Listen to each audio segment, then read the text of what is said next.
अब दूसरा और एक फॉर्मेलिटी से आका सा टॉपिक है जैन धर्म। मेरे ख्याल से सब लोग इसको बौद्ध धर्म और जैन धर्म के बारे में पहले से बहुत कुछ जानते भी हो। और इस बात में थोड़ा ये भी ध्यान देना कि अगर आपको यूँ लगे कि मैं इन दो चैप्टर को पढ़ाते हुए कहीं मैंने कल जाके मिलाया वापस बुक में, मैंने उन बातों में बातें सारी कह दी, अब आप लोगों को बात पकड़नी आए कि उसमें क्या बोल गया मैं प्रश्न के रूप में, क्या हमारे लिए भाषा कैसी रही, उसके उदय के कारण कैसे रहे, कैसे उसका फैलाव हुआ। दो राजाओं का नाम बहुत बार पेपर में पूछा गया, प्रसेनजीत, बिंबिसार, ये ध्यान रखना। अब सबसे पहले शुरू में जो गलती हुई जहाँ हमसे होती है उसका ध्यान रखें। कल वाली बात एक तो कॉमन रहेगी कि 6वीं शताब्दी ईसा पूर्व का युग नगरीकरण का युग था।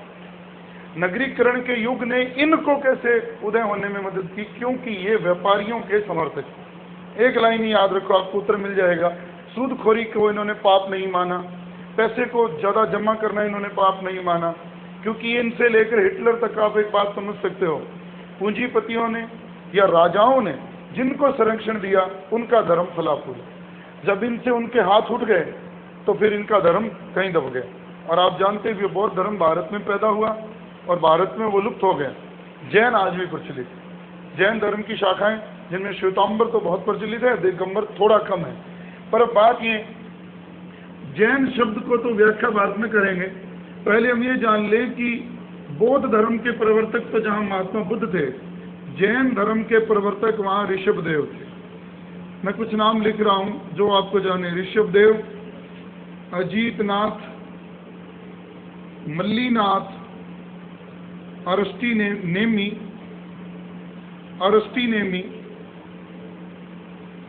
और फिर एक नाम आता है पार्श्वनाथ, और फिर है ये बड़ा नाम महावीर स्वामी। ये क्या क्रम नहीं है? 1, 2, 23, 22, 21, 20, इतने।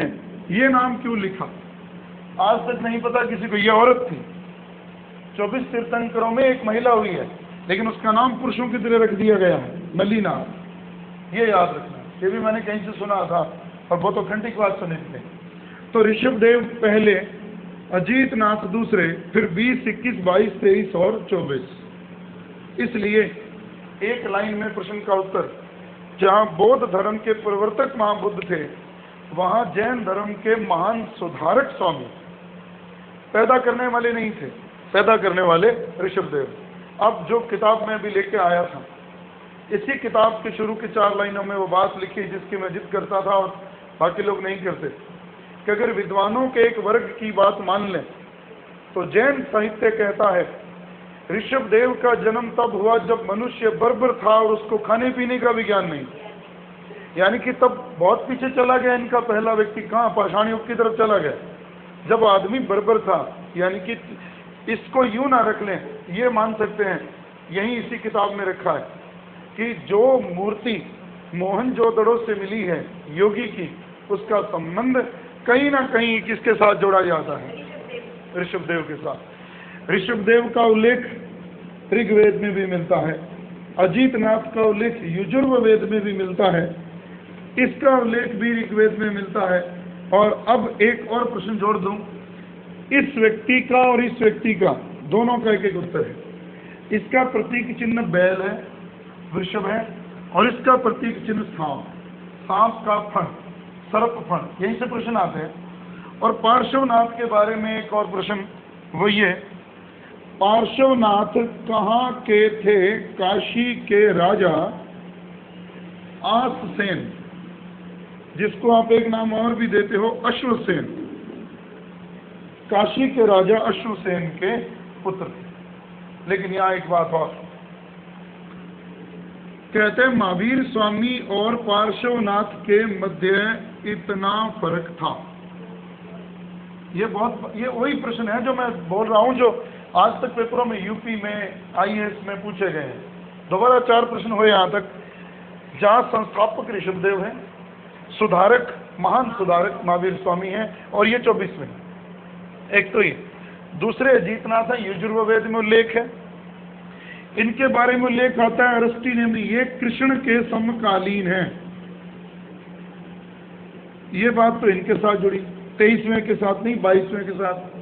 23वें का प्रतीक चिन्ह सांप है, सर्पफण है, और काशी के राजा आजसेन के बेटे हैं या अश्वसेन के बेटे हैं, लेकिन फर्क कितना है? 250।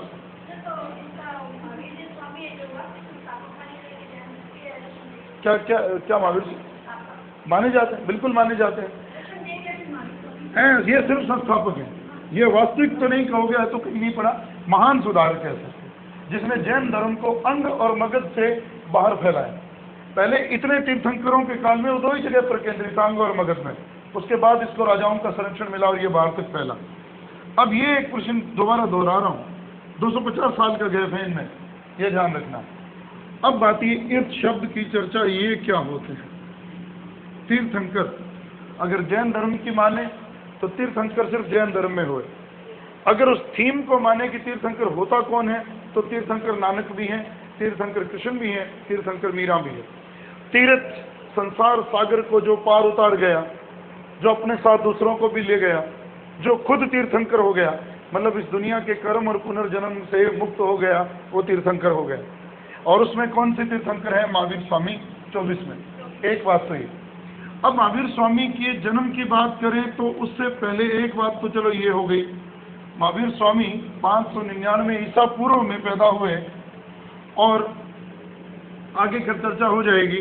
पार्श्वनाथ के ऊपर और चर्चा कर दूं। कहते हैं 100 साल की उम्र में इनको निर्वाण प्राप्त हुआ। जिस पर्वत पर इनको निर्वाण प्राप्त हुआ, सीधे सीधे शब्द दे रहा हूं, ये याद रख लेना। सम्मेद पर्वत, समवेद पर्वत भी लिखा है, सम्मेद पर्वत भी लिखा है। कई बार क्या होता है, हम पेपर के हिसाब से पढ़ते हैं जैन धर्म, जैन से हम लोगों का मतलब हो जाता है महावीर स्वामी। तो ये इस तरह नहीं, ये इनको भी साथ लेके चलना है, और विशेषकर पार्श्वनाथ से। और अक्सर पेपरों में पूछा गया है 23वें तीर्थंकर कौन थे? पार्श्वनाथ, और वो पहले ही रखता है, उलझा देता है यहाँ। तो काशी के थे, 100 साल की उम्र में निर्वाण प्राप्त हुआ, सम्मेद पर्वत। 82 साल में जिनको ज्ञान प्राप्त हुआ, 82 दिन कठोर तपस्या करने पर इनको ज्ञान प्राप्त हुआ था। अब सवाल ये, इनके साथ जुड़ी है बात, 599 ईसा पूर्व में पैदा हुए। जिस संघ में पैदा हुए उस संघ का नाम वज्जी। जहाँ पैदा हुए वो जगह वैशाली में एक जगह है कुंड ग्राम, जिसको वर्तमान में भी कुंडल ग्राम कहते हैं, जगह आज भी है। ये तो वो जगह हो गई। यही प्रश्न है, संघ में अगर नाम ना पूछे, जगह ना पूछी जाए, संघ पूछ लिया जाए कहाँ पैदा हुए, वज्जी संघ में पैदा हुए। 599 ईसा पूर्व में 72 साल जिए, और उसके बाद इनका जहाँ देहांत हुआ पावापुरी में, और इस पावापुरी का वर्तमान नाम आज पोखरपुर है, जो कहाँ पड़ता है? पुराने राजगृह के पास। ये भी ध्यान रखना, जहाँ इनका देहांत हुआ वो जगह वर्तमान में पोखरपुर है, और ये राजगृह में है। अब आती है बात, इसके 72 वर्ष का जीवन पढ़ना है। इस 72 वर्ष के जीवन की कुछ कहानियां ये है, जहाँ उनका नाम सिद्धार्थ था, महात्मा बुद्ध का। यहाँ सिद्धार्थ कौन है? इनके पिता। ये थोड़ी गड़बड़ हो जाती है। इनकी माता का नाम था त्रिशला, इनकी पत्नी का नाम था यशोदा, और इनकी बेटी का नाम था प्रिय दर्शना। अनोजा कई नामों से जानी जाती है, अनोजा, बिंबा, भद्रकच्छन्ना। भाई ये नाम भले ही मुश्किल हो, लेकिन ये पेपर में हमें उलझा देते हैं। ये ढांचा तो दोनों के साथ हमने रखना है, बुद्ध हो चाहे स्वामी हो। दोबारा कितने वर्ष जीवन जिया? हम 72 साल को पढ़ रहे हैं। 599 से शुरू किया, आप इसमें से 72 निकाल दो तो उत्तर क्या आ जाएगा? 527 ही आएगा। थोड़ा देख लेना आगे पीछे करके, यही आएगा। 9 में 7 गए 2, 9 में 2 गए 7। तो 72 साल में लेके चले। जन्म वज्जी संघ में वैशाली में, कुंडग्राम वर्तमान कुंडल गांव। पिता का नाम सिद्धार्थ, माता का नाम त्रिशला, पत्नी का नाम यशोदा। उनसे एक बेटी पैदा हुई प्रिय दर्शना, अनोजा, बिंबा, भद्रकच्छना। कई नामों से जानी जाती है। इसी में ही पहले बात जोड़ता जाऊं, इस लड़की का विवाह महावीर स्वामी ने इसके साथ कर दिया। ये बड़ा प्रश्न है, बहुत ही बड़ा प्रश्न है, जो लोग बाद में बताते हैं। मैं इसी क्रम में जोड़ता जाऊं, कहानी जुड़ती जाएगी। जमाली उनका दामाद भी था, पहला शिष्य भी था, पहला शिष्य और पहला संघ में फूट डालने वाला। ये प्रश्न पेपर में आया। संघ विभेदक, दामाद, जमाली पहला शिष्य है। और यहाँ एक बात और जोड़ दूं, जमाली ने फूट डाली, बेटी का पति और पहला ही शिष्य जमाली। लेकिन यहाँ एक बात और याद रहे, ये पहला शिष्य कौन? पुरुष। और यहाँ पहली शिष्या कौन? चंदना। कहाँ के महाजनपद की?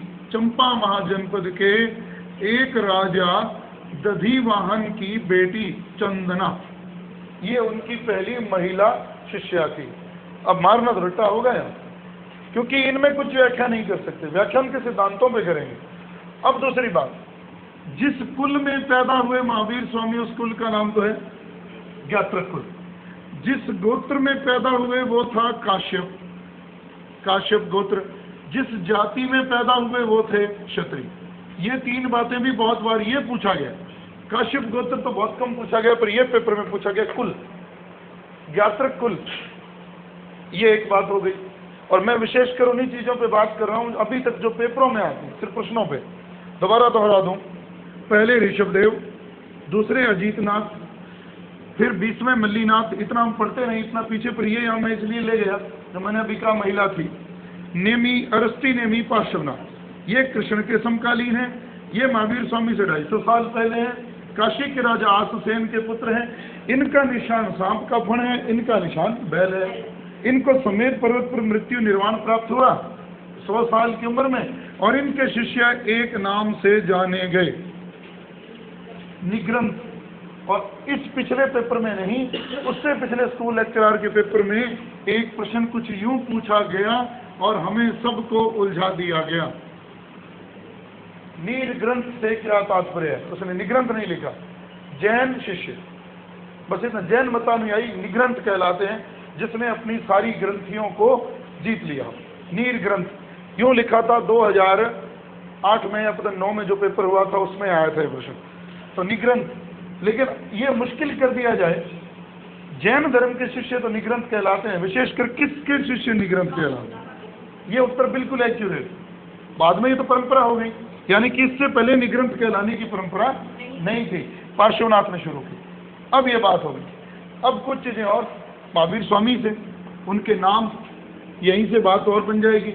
उनके नाम देखिए, एक नाम तो उनका ये है केवलिन, एक नाम है उनका अरहत, एक नाम है उनका जिन, एक नाम है उनका महावीर।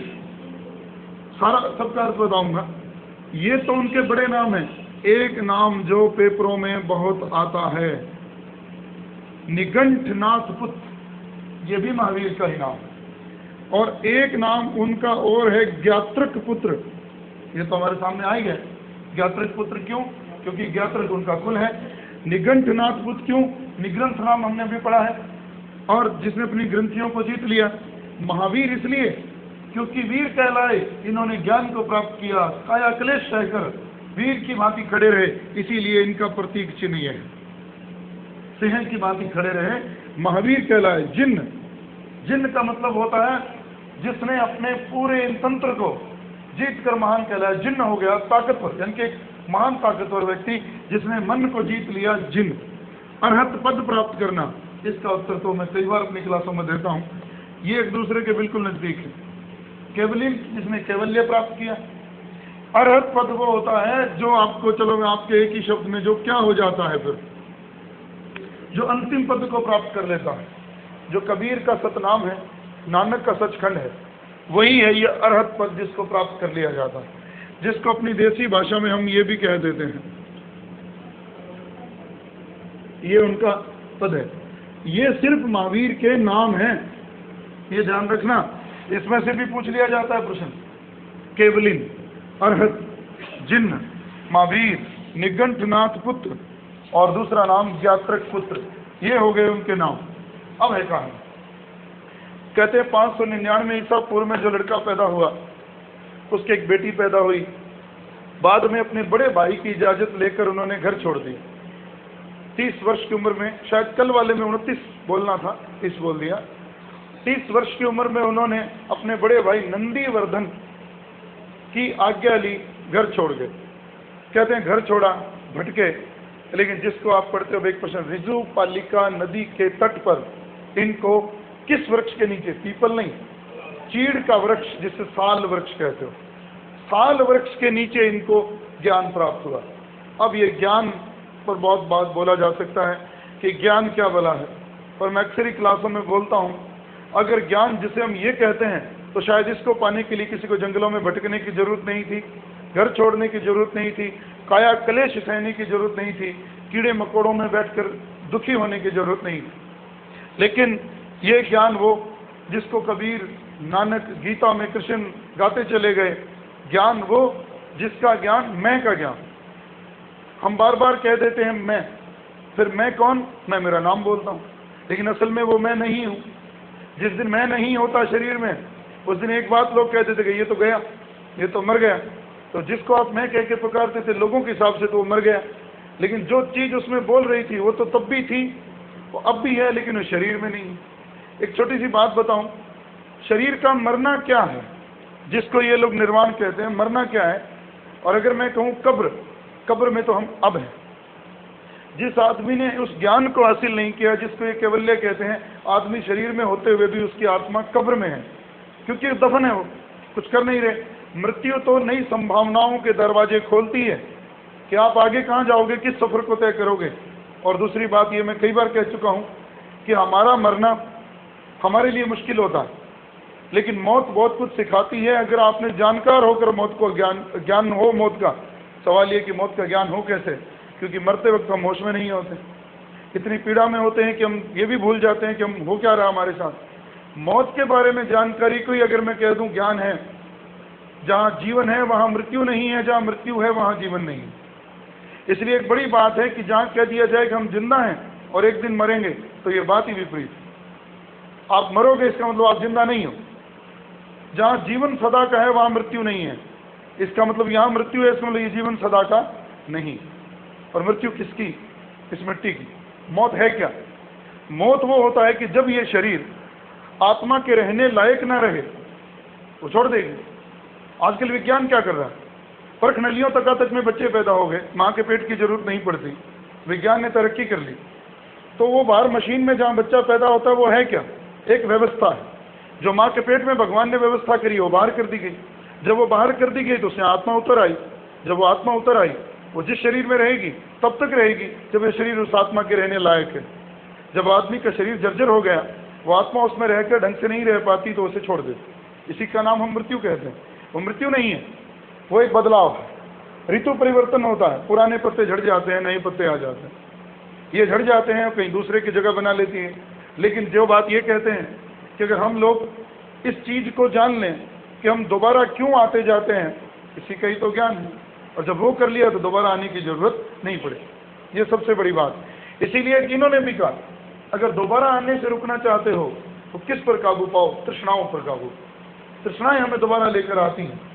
तो ये उनका एक बेसिक कंसेप्ट था। अब उनके सिद्धांत, जब महावीर स्वामी को ज्ञान प्राप्त हुआ उस दिन वो इस नाम से जाने गए, केवलिन या महावीर, दो नाम बहुत प्रसिद्ध रहे।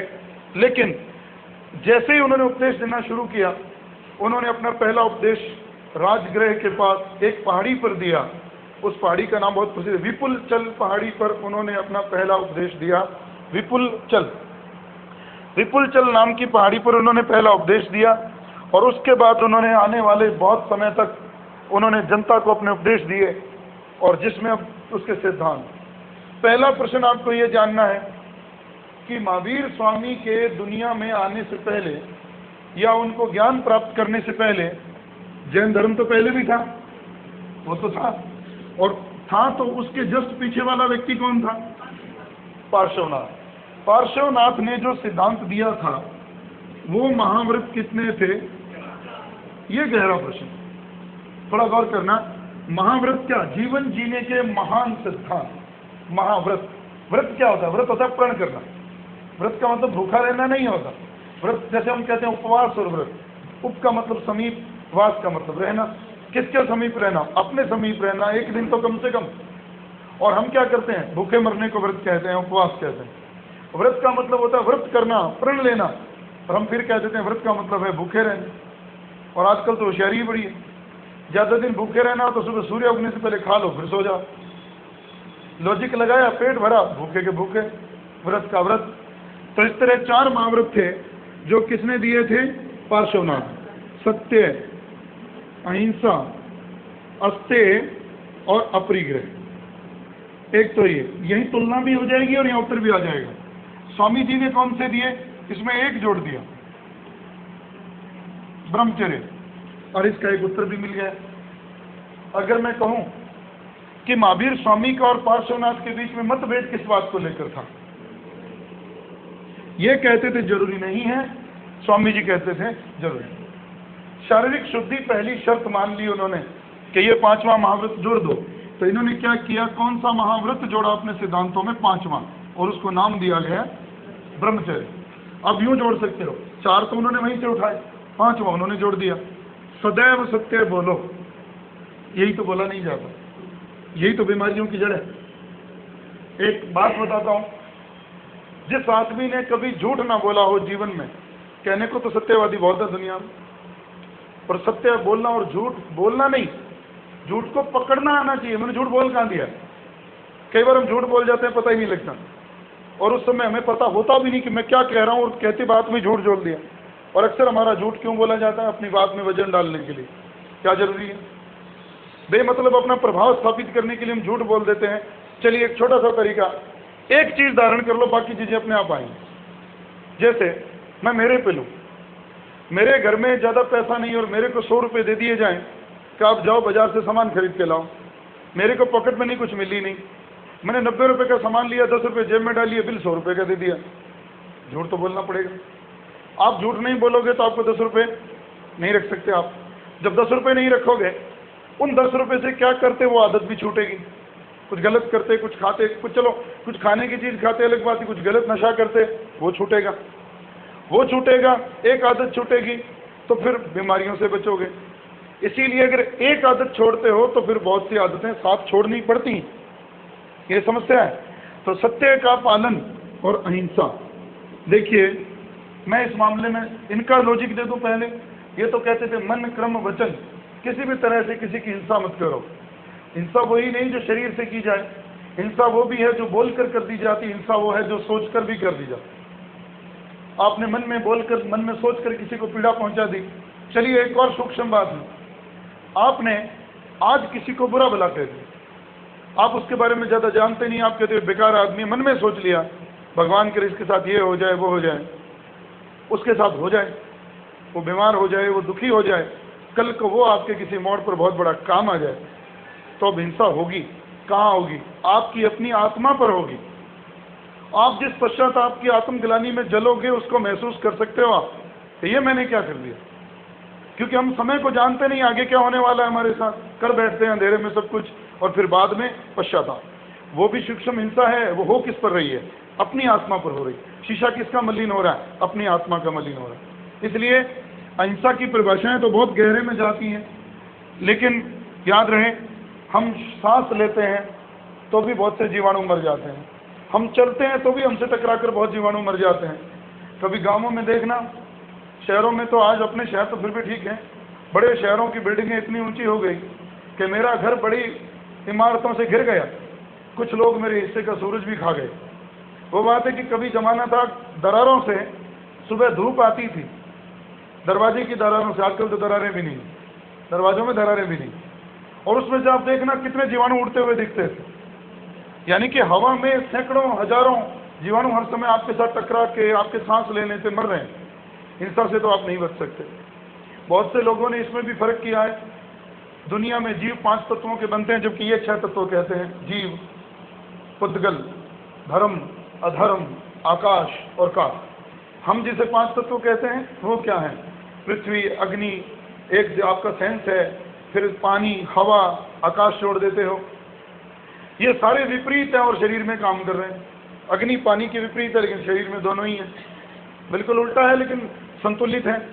लेकिन बात यह है कि जो लोग कहते हैं कि हम मांस खाते हैं, जीव 5 तत्वों का बना है, जिसमें सब्जियां 1 तत्व की होती हैं, सिर्फ पानी का तत्व होता है। पालक उखाड़ के देखो सूखते ही मर जाएगी, सब्जी कोई भी सूखते ही मर जाएगी, थोड़ी सी रह जाएगी, जल तत्व है, टूट गया।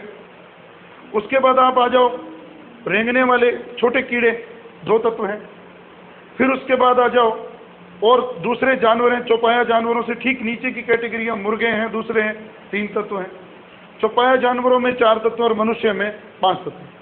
पाप तो सारों को ही खाने से होगा, अगर जान है, जीवन है, तो फिर सबको ही खाने से होगा। लेकिन जानबूझकर 5 किलो वजन उठाने की बजाय अगर 200 ग्राम वजन उठाने से काम चलता है तो क्यों 200 ग्राम ही क्यों ना उठाया जाए।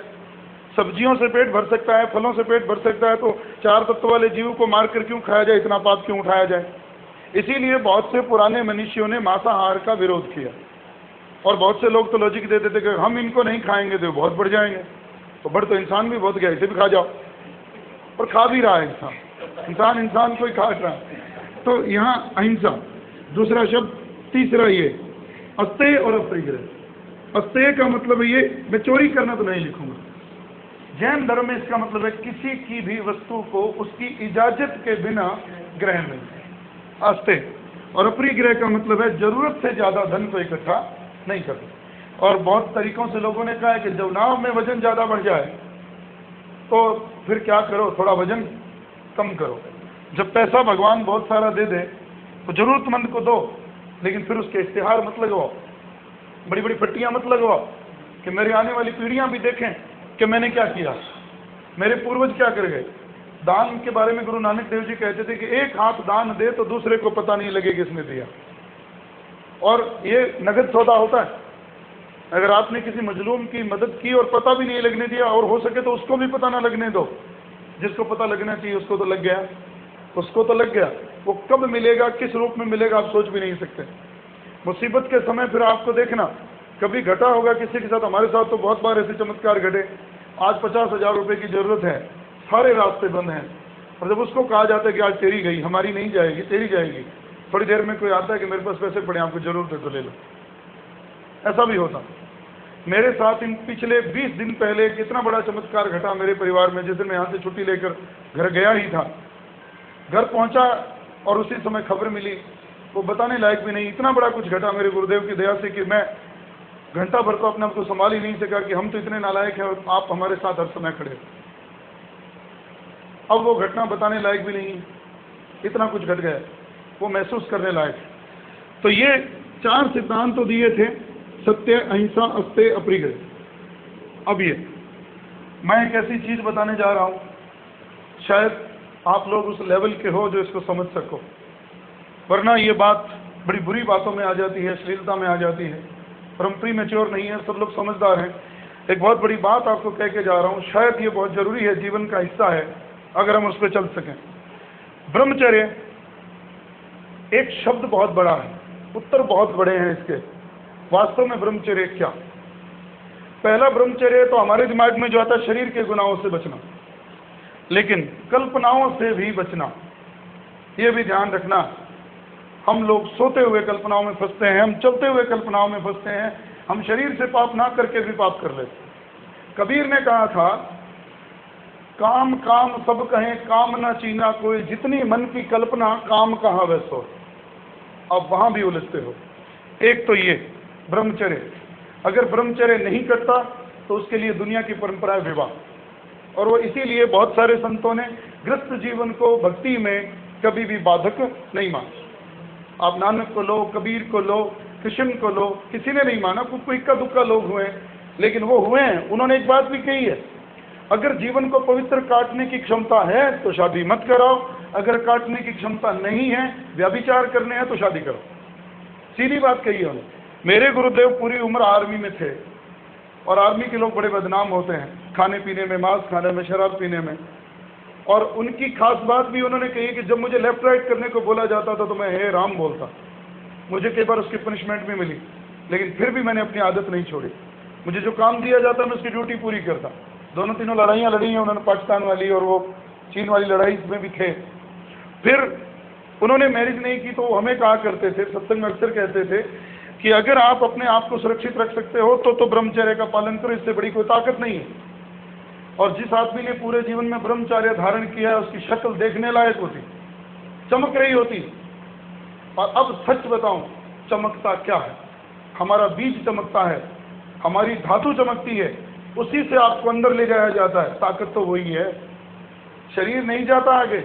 अंदर जो आपकी चेतना जाती है, उसकी चेतना सबसे ज्यादा जल्दी अंदर घुसेगी, अंदर के दरवाजे खुलेंगे। जिसका ब्रह्मचर्य या जिसका शरीर सुरक्षित है, जिसने इसको जितना ज्यादा खोया है, तंदूरे की तरह जीवन हो जाता है। आवाज बाहर से आती है, अंदर से खोखा, कुछ नहीं है।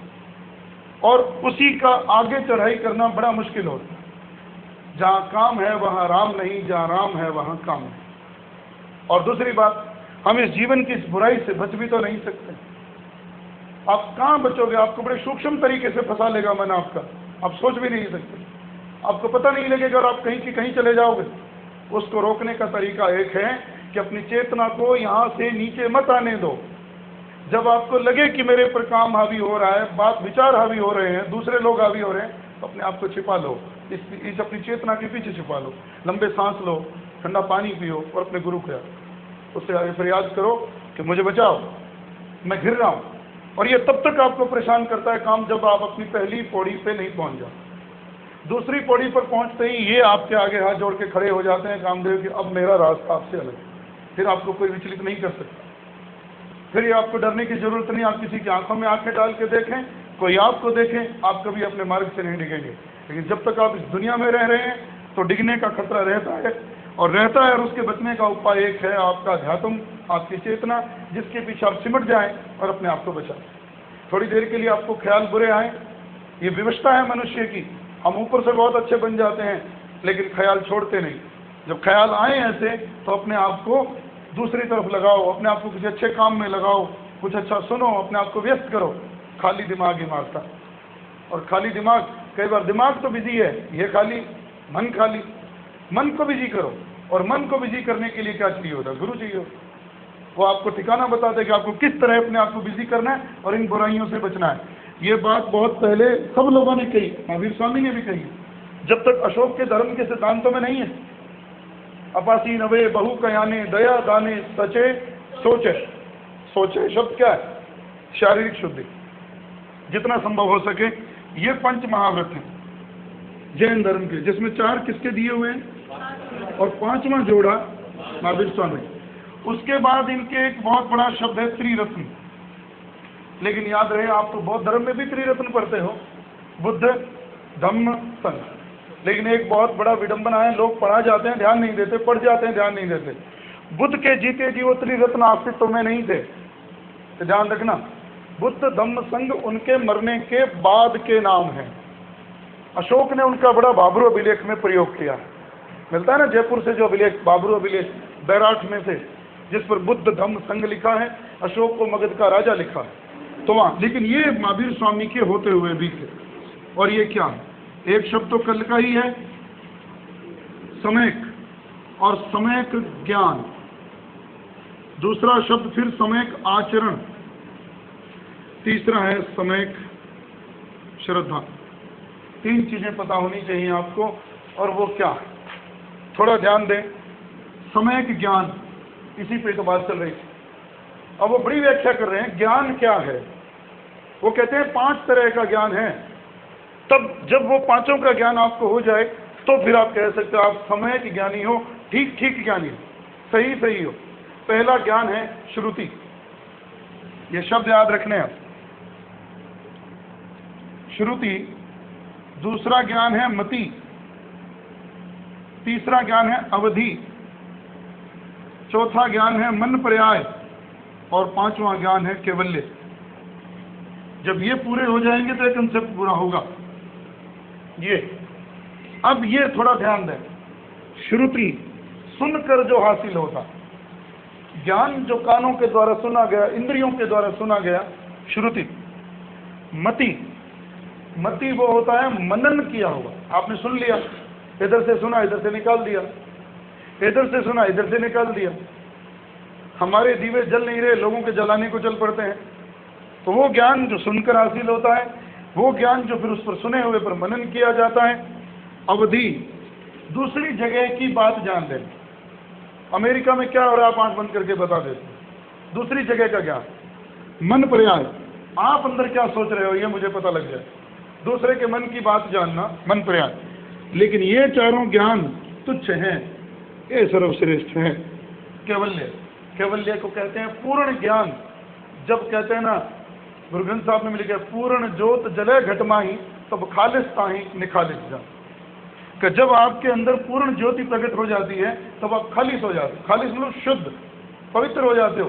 खालसा शब्द का भी मतलब क्या? कोई ये वो 5 ककार धारण करना खालसा नहीं है।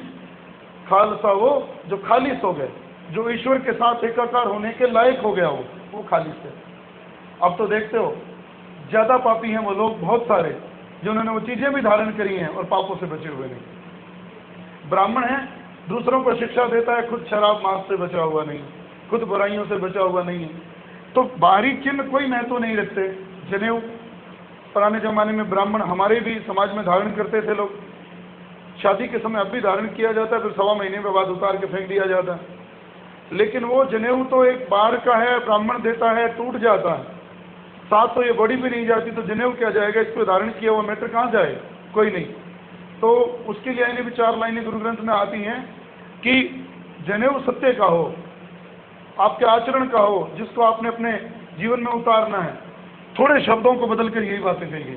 तो ये श्रुति सुनकर मति मनन करके अवधि दूसरी जगह की बात जानना, मन पर्याय दूसरों के मन की बात जानना, केवल सर्वश्रेष्ठ ज्ञान, जहाँ जाकर आप किससे बच जाते हो? पुनर्जन्म, छूट जाते हो। तो अब तक की शिक्षाओं में सबसे पहली बात त्रिरत्न याद रख लें। एक हुआ समय का आचरण। ये आचरण क्या?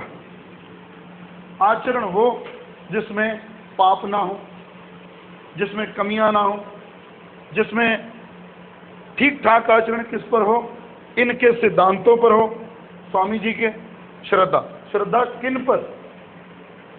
तीर्थंकरों पर। ये होगा इसका सही उत्तर। ये नहीं कहोगे सिर्फ स्वामी जी पर श्रद्धा। श्रद्धा किन पर? तीर्थंकरों पर। तो ये तो इनके जीवन के 3 ढांचे हो गए, त्रिरत्न, पंच महाव्रत, और एक जो हमने उसमें व्याख्या की ज्ञान कितने प्रकार का है। अब आते हैं एक बड़ा प्रश्न। जैन धर्म का मुख्य सिद्धांत, पहले छोटे हैं उन पे बात करूं। ईश्वर को नहीं मानता। सैद्धांतिक रूप में मैं यही कह रहा हूं, कल भी मैं कह गया था, अनीश्वरवादी। वेदों को और कर्म कांड को नहीं मानता। लेकिन एक मामले में आपको उलझेगा, जहां बौद्ध धर्म अनात्मवादी है, आत्मा को भी नहीं मानता, वहां जैन धर्म अनात्मवादी भी नहीं है, आत्मवादी भी नहीं है, अनेक आत्मवादी। आत्माएं वो कहते हैं जितने शरीर हैं उतनी ही आत्माएं। ये थोड़ा शब्द है अनेक आत्मवाद, जिसको आपको अपनी किताब में कुछ यूं लिखा मिलेगा, अनेकांतवाद। ये शब्द थोड़ा पकड़ना, ये ध्यान रखना। अब बात आती है एक ऐसे टॉपिक पे, स्यादवाद, जिसको आप कहते हो सप्तभंगी स्यादवाद का सिद्धांत। और ये पेपर में खैर इतना तो नहीं पूछा जाता, उसके सिद्धांत की व्याख्या नहीं पूछी जाती, वही पूछा जाता है स्यादवाद का सिद्धांत किस से संबंधित है? तो जैन धर्म से संबंधित। वो क्या है नहीं है और नहीं है, कहाँ नहीं जा सकता है और कहाँ नहीं जा सकता, नहीं है और कहाँ नहीं जा सकता। फिर जोड़ो, है, नहीं है, और 1 2 3 4 5 यहां लिखा होगा कहा जा सकता। ये उनका स्यादवाद का सिद्धांत। इन सब के साथ एक शब्द लगेगा, स्याद मतलब शायद है, शायद नहीं है भी और नहीं है। लेकिन है पर कहा नहीं जा सकता, है पर कहा नहीं जा सकता, नहीं है और कहा नहीं जा सकता, है नहीं है फिर कहा जा सकता है। ये अंत में एक क्यों लिखा है कहा जा सकता, ये बता दो। इसका एक उदाहरण देता हूं, दुनिया का ही दे पाऊंगा जो उन्होंने लिखा है। गर्मियों के दिन हो, हवा चल रही हो, आप कहते हो हवा चल रही है, इसका प्रमाण क्या? आप कहते हो पेड़ हिल रहे हैं, और सूक्ष्म जाओ तो पेड़ हिल रहे हैं, नहीं, पत्ते हिल रहे हैं। तो है भी और नहीं। कहने को तो ये कहते ना पेड़ हिल रहे हैं। जैसा कि आप ट्रेन में बैठे हो, आप आगे जा रहे हो, आपके पास वाले पेड़ तो जा रहे हैं नहीं जा रहे, लेकिन जा रहे हैं क्योंकि आप कहाँ जा रहे हो। लेकिन गौर करना, थोड़ी दूर देखोगे तो वो पीछे नहीं चलेंगे, वो आपके साथ चलेंगे। गौर करना, नजदीक का तो हिस्सा आपसे पीछे चलेगा, बहुत दूर का हिस्सा आपके साथ चलेगा। दूरी बताती हो। विज्ञान में इसे सापेक्षता का सिद्धांत भी कहते हैं, रिलेटिविटी का सिद्धांत कहते हैं। तो शायद है और शायद नहीं। शंकराचार्य ने और रामानुजाचार्य ने इसी सिद्धांत को तोड़ा था, इसी का विरोध किया कि एक समय में एक ही चीज हो सकती है, या तो वो है या वो नहीं। इसके ऊपर विरोध था, और इसी बात पे विरोध के कारण मक्खली पुत्र गोशाल ने एक अलग धर्म की स्थापना की, जिसका नाम था आजीव। ये याद रखना। वो भी कहते थे या तो है या नहीं। और मैंने इसकी कहानी भी आपको क्लासों में सुनाई हुई कि एक बार महावीर स्वामी और मक्खली गोशाल, इससे याद हो जाएगा आजीविक संप्रदाय। आजीविक संप्रदाय क्या है? जो जीव को भाग्य के हवाले कर देता है। वो कहता आप कुछ नहीं कर सकते। आप 6 संप्रदाय भी पढ़ोगे अपने सिलेबस में, पूर्ण क्रियावाद, उच्छेदवाद, संदेहवाद, संजय बैठलपुत्र, पूर्ण कश्यप, घोर है क्रियावाद, पढ़ते हो ना ये। मक्खली गोशाल आजीवकवाद। जब महावीर स्वामी आए तो 5-6 वर्ग यहाँ पहले से चल रहे थे, उनको जरूर पढ़ के जाना, उनकी व्याख्या पढ़ के जाना। वो एक एक लाइन क्या उनके नाम नहीं याद कर रहे। एक दिन मक्खली गोशाल और महावीर स्वामी किसी गांव की ओर जा रहे थे। वर्षा काल में उन्होंने वहाँ 5-7 दिन रुकना था, वर्षा होने वाली थी। रास्ते में, ये मैंने जीके की क्लास में कहानी सुनाई हुई है कि उन्होंने क्या हुआ, एक फूल के पौधे के पास रुके। मक्खली आमतौर पर उनसे मजाक कर लेता था, क्योंकि वो उनसे विरोध भी तो करता था, ताना मारता था। तो वो कहता, क्या स्वामी जी इस पौधे पर फूल आएंगे? स्वामी जी ने एक पलांट बंद की और कहा हाँ फूल आएंगे। उसने पौधा उखाड़ के फेंक दिया। बोला अब फूल आएंगे? तो उसने कहा फूल आएंगे। वो हैरान हुआ, सवाल उठे बहुत, पर चल दिया। कहते हैं उस दिन शाम को इतनी बारिश हुई, उस पौधे ने फिर से जड़ें लगा ली और वो खड़ा हो गया। वो 7 दिन बाद लौट कर आते हैं, पौधा खड़ा है। अब महावीर स्वामी तो रुके नहीं, पर वो रुक गया। उसका तो रुकना स्वाभाविक था, क्योंकि मैंने तो इसे उखाड़ दिया, ये फिर खड़ा है।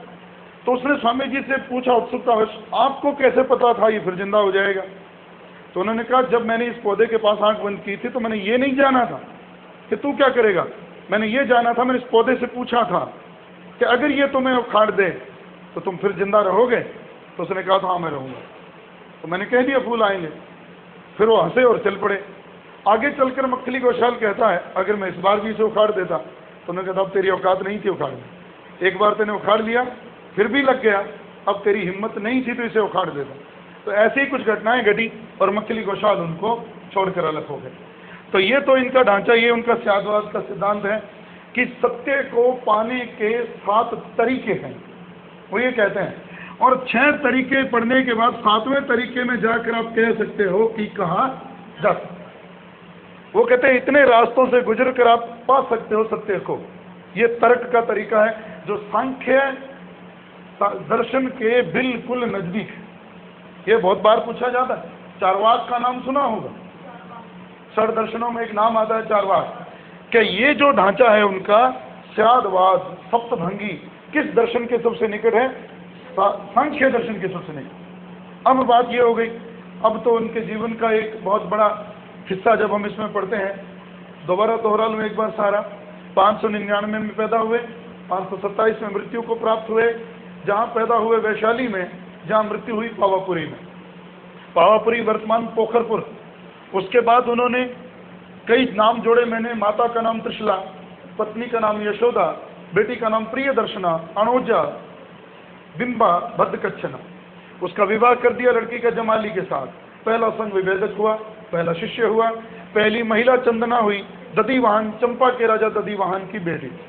उसके बाद आगे चलते हैं, उन्होंने लोगों को उपदेश दिया। पहला उपदेश उन्होंने विपुलचल पहाड़ी पर दिया, और उसके बाद उन्होंने उस रूटीन को शुरू किया। सबसे ज़्यादा समय उन्होंने मगध में आगे चलकर राजगृह में बिता, उनका सबसे ज़्यादा समय वहीं बीता। अब उसके बाद यहाँ आगे चलते उनके सिद्धांतों पे। पहले त्रिरत्न उनके नाम याद हों, समय ज्ञान, समय का आचरण, समय श्रद्धा। उसके बाद पंच महाव्रत। लेकिन एक बात और छूट गई, पार्श्वनाथ के साथ उसका झगड़ा 2 बातों पर था। एक तो बात ये थी कि महाव्रत कितने हों, 4, और महावीर स्वामी ने कहा कितने हों, 5, और 5 किस बात, 5वां कौन सा? ब्रह्मचर्य। लेकिन एक बात पर और झगड़ा था। पार्श्वनाथ कहते थे वस्त्र पहनो, और महावीर स्वामी ने कहा वस्त्र की कोई आवश्यकता ज्ञान के रास्ते में नहीं है। ये एक ढांचा और था। फिर हमने ये भी पढ़ा अनीश्वरवादी है, वेदों को नहीं मानता, लेकिन ये मानता है कि आत्माएं बहुत सारी हैं, ये अलग बात है। फिर स्यादवाद का सिद्धांत याद रखना है। शायद है, नहीं है और नहीं है, कहा नहीं जा सकता, है और कहा नहीं जा सकता, नहीं है और कहा नहीं जा सकता, है नहीं है फिर कहा जा सकता। हाँ भाई, संदेह तो रहेगा, लेकिन फिर जो कहा जाएगा वहीं पहुंच जाओगे। वो कहते हैं कि सत्य सदैव झूठ से घिरा रहता, ये कहते हैं। अगर आप पहले मोड़ पे सत्य को जैसा कहा जाए वैसा ग्रहण कर लो तो वो पूरा सत्य नहीं है। इन स्टेजों से गुजर कर इसको निचोड़ कर लास्ट में आप कह सकते हो कि अब जो कहा जा रहा है वो क्या है, वो सत्य है। ये उन्होंने अपना तरीका दिया, बहुत गहरा तरीका था, होते तो समझाते, पर अब तो किताब के लोगों ने अपने हिसाब से मत दिया है। इन महापुरुषों की बातें यही जानते हैं क्या कहना चाहते थे, क्या कह गए। एक तो ये बात हो गई। फिर जो बात हमने अब पढ़ी कि वो जो जैन धर्म है, जैन धर्म के दो संप्रदाय आप पढ़ते हो, जिनमें पहले तो नाम थे स्थविर और महासंगिक। जो स्थविर को क्या बन गया, हीनयान, और महासंगिक बन गया महायान, सॉरी वो जो उसमें बन गया श्वेतांबर और दिगंबर, और आज भी उनकी दो शाखाएं हैं। और महावीर स्वामी के मरने के बाद स्थूल भद्र के शिष्य तो कहलाए श्वेतांबर और भद्रबाहु के शिष्य कहलाए दिगंबर, ये याद रखना। तो ये ढांचा एक इनका था, और आपको इसमें बहुत सी बातें आ गई हैं, लेकिन याद रहे आजकल प्रश्न आने की संभावनाएं महावीर स्वामी से कम है, पार्श्वनाथ ऋषभदेव से ज़्यादा। वहीं से ही आते रहे, आपको उलझाया जाता रहा है, क्योंकि वो पहला और 23वें में उलझा लेते हैं, उनके प्रतीक चिन्हों में उलझाते हैं। कृष्ण के समकालीन कौन थे, महावीर स्वामी से 250 साल पहले कौन थे, पार्श्वनाथ। ये याद रखना है, और कुछ विशेष बात नहीं है। और इसके बाद ट्रेडिशनल टॉपिक हैं जो रीट में भी हमने पढ़े हैं,